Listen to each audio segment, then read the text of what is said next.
வாழும் ஜீவ ஜந்துக்கள் நமக்கு உணவாக பயன்படுகின்றன. நீர் ஆதாரங்கள் குறையும் போது இந்த ஜீவ ஜந்துக்கள் அழியும் அபாயம் ஏற்படுகிறது.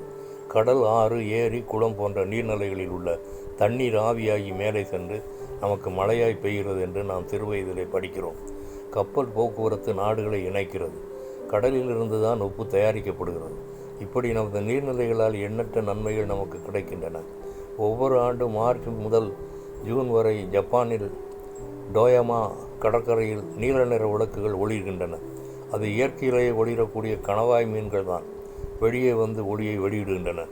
இவை 1200 அடி ஆழத்தில் வசிக்கின்றன. குறிப்பிட்ட சில காலம் வரை ஒதுங்கும்.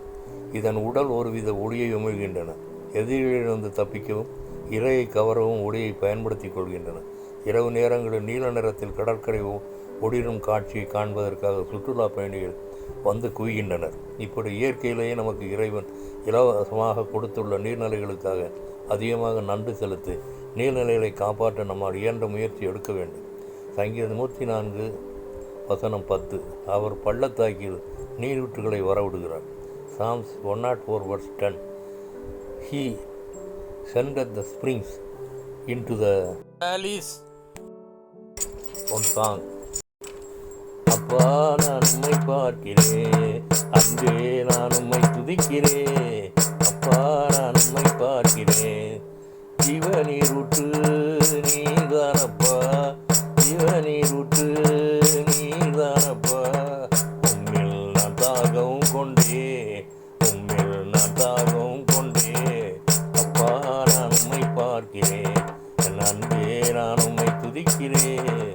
அப்பா நான் உம்மை பார்க்கிறேன், அப்பா நான் உம்மை பார்க்கிறேன், அன்பே நான் உம்மை துதிக்கிறேன். அப்பா நான் உம்மை பார்க்கிறேன், ஜீவநீர் ஊற்று நீதானப்பா, ஜீவநீர் ஊற்று நீதானப்பா. உம்மில் நான் தாகவும் கொண்டே, உம்மில் நான் தாகவும் கொண்டே. அப்பா நான் உம்மை பார்க்கிறேன், என் அன்பே நான் உம்மை துதிக்கிறேன். அப்பா நான் உம்மை பார்க்கிறேன், அப்பா நான் உம்மை பார்க்கிறேன். ஜெபம். எங்களை நேசிக்கிற நல்ல பிதாவே, ஆண்டவரே, என்னுடைய சமூகத்தை தாழ்த்தி ஒப்பு கொடுக்கிறேன். நீர் கொடுத்த தண்ணீருக்காக நன்றி செலுத்துகிறேன். ஆண்டவரே, நீர்நிலைகளை காப்பாற்ற முயற்சி எடுக்க கிருபை புரிய வேண்டும் என்று யெகோவா சேனாமத்தில் கெஞ்சி மன்றாடுகிறேன். பரிசுத்த பிதாவே, ஆமென்.